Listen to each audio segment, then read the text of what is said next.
Tersebutlah nama seorang putri raja Sanggramawijaya Tunggadewi. Dirinya adalah putri mahkota kerajaan Kahuripan, anak dari Prabu Airlangga dengan permaisuri Sri Sanggramawijaya Dharma Prasada Utunggadewi.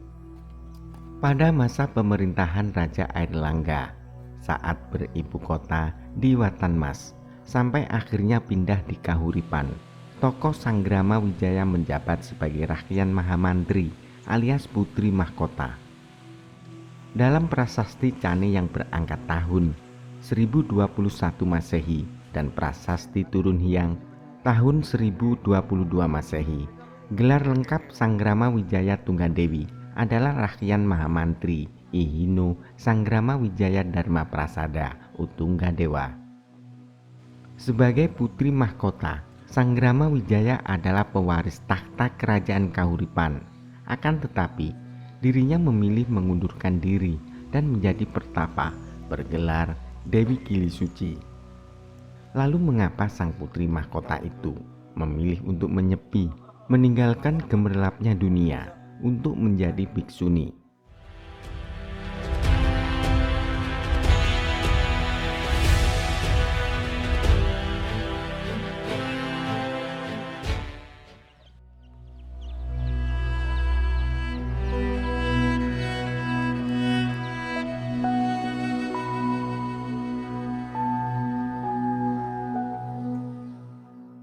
Berbagai kisah tutur banyak diceritakan secara turun-temurun tentang sosok seorang putri mahkota dari kerajaan Kahuripan yang bernama Sanggramawijaya Tunggadewi. Sehingga legenda dari putri Raja Airlangga itu pun melekat di ingatan masyarakat sampai saat ini, meski cerita rakyat itu tak diketahui pasti kebenarannya. Dikisahkan, jika sang putri menolak menjadi pewaris tahta kerajaan Kahuripan seperti apa yang diinginkan Raja Airlangga, karena dirinya suka menyendiri dalam keheningan. Dengan kata lain, Sanggramawijaya Tunggadewi sering melakukan perjalanan ke tempat-tempat yang dianggapnya jauh dari gemerlapnya kehidupan duniawi untuk bertapa. Dirinya tak mau duduk di atas singgasana kerajaan Kahuripan sebelum rakyatnya sejahtera, sebuah prinsip hidup yang dipegang teguh oleh sang putri mahkota. Hingga akhirnya dengan ditemani dayang-dayang setia, ketika pengembaraannya, sang putri menemukan tempat yang cocok untuk mendekatkan diri kepada sang pencipta, yakni Gunung Pucangan. Putri sulung dari Raja Airlangga dan permaisuri Dewi Sekar Kedaton yang memilih menjadi bhiksuni itu kemudian dijuluki Dewi Kili Suci. Sebutan Dewi Kili Suci sesuai dengan keputusannya saat menanggalkan jabatan sebagai putri mahkota. Kili dapat diasumsikan adalah pertapa, sementara suci berarti murni atau bersih.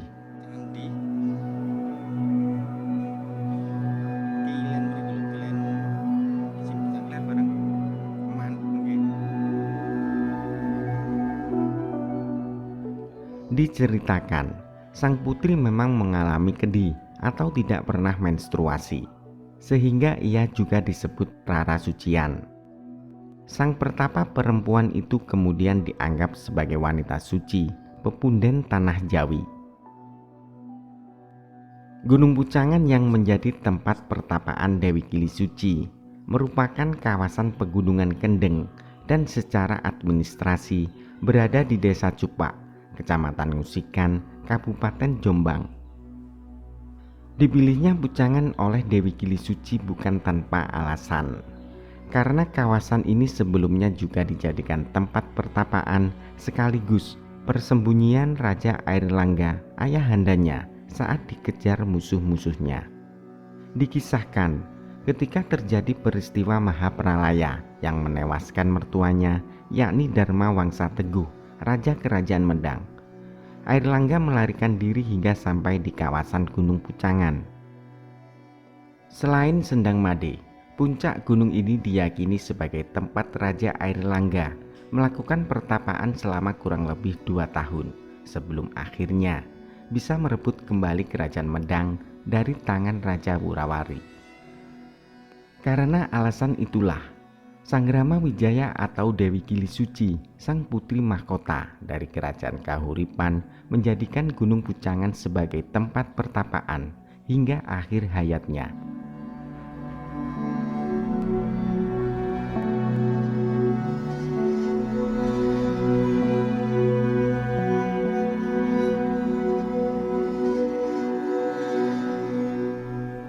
Ada banyak lokasi yang menjadi tempat pertapaan dan dikait-kaitkan sebagai lokasi petilasan Dewi Kili Suci. Misalnya, Gua Selo Mangleng di Kabupaten Kediri dan Puncak Gunung Pegat di Kabupaten Blitar. Hal ini disebabkan karena sang putri yang menjadi biksuni itu berpindah-pindah lokasi pertapaan dari satu tempat ke tempat lainnya, hingga akhirnya menetap di pertapaan Gunung Pucangan, tempat ayahandanya bertapa. Kisah Dewi Kili Suci sendiri banyak tercatat dalam sejarah dan kisah tutur lain di berbagai tempat. Bahkan Dewi Kili Suci dikenal dalam kisah Panji Asmorobangun dan Galuh Candra Kirana. Parasnya yang cantik dan posisinya sebagai putri mahkota kerajaan masih begitu menggoda para bangsawan untuk mempersuntingnya. Beberapa pelamar bahkan disebutkan memiliki kesaktian yang luar biasa. Sehingga bila lamarannya ditolak, maka dikhawatirkan akan membuat kerusuhan. Di antaranya, legenda Gunung Kelut yang mengisahkan sebuah tantangan membuat sumur yang airnya berbau amis dan harum yang diajukan oleh Dewi Kili Suci sebelum meminangnya. Karena merasa sanggup dengan kesaktian yang dimilikinya, Mahisasura pun menerima persyaratan tersebut. Saat sumur sudah tergali dalam, Mahisasura ditimbun hidup-hidup oleh prajurit suruhan Dewi Kili Suci. Namun tak disangka, perbuatan sang putri malah mengancam keselamatan rakyatnya atas kutukan dari Mahisasura sebelum ajal. Setiap gunung meletus akan meluluh lantakkan wilayah Kediri.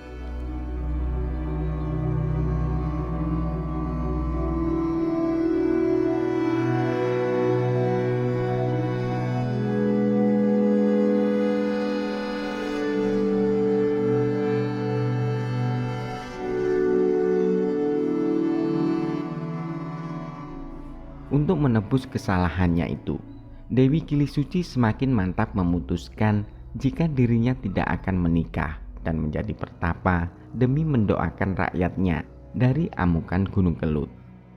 Tak diketahui kapan peristiwa lamaran berujung petaka itu terjadi. Apakah sebelum sang putri mahkota meletakkan jabatannya atau sesudah memutuskan menjadi biksuni? Sebuah legenda bisa jadi berasal dari kisah sejarah, namun masih perlu diuji kebenarannya.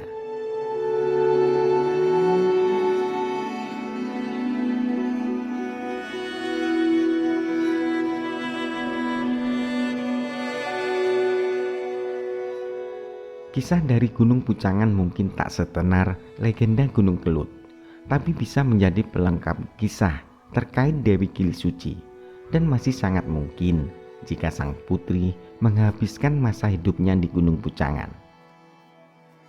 Pertapaan Gunung Pucangan bisa menjadi saksi lokasi pamoksan sang putri mahkota yang dicatatkan dalam prasasti Pucangan berangkat tahun 1042 Masehi yang memuat silsilah raja-raja Medang Wangsa Isyana. Dari lokasi pamoksan putrinya inilah tampaknya Airlangga memerintahkan pembangunan pertapaan Gunung Pucangan dengan menetapkan kawasan itu sebagai sima untuk memenuhi janjinya kala penduduk setempat melindungi Airlangga selama masa pelarian. Selain itu, sepertinya prasasti Pucangan dibuat untuk mencatat kiprah Airlangga. Berikut mengingatkan bahwa pertapa perempuan yang berada di Gunung Pucangan itu sebenarnya merupakan putri mahkota yang seharusnya mewarisi singgasana tertinggi di kerajaannya.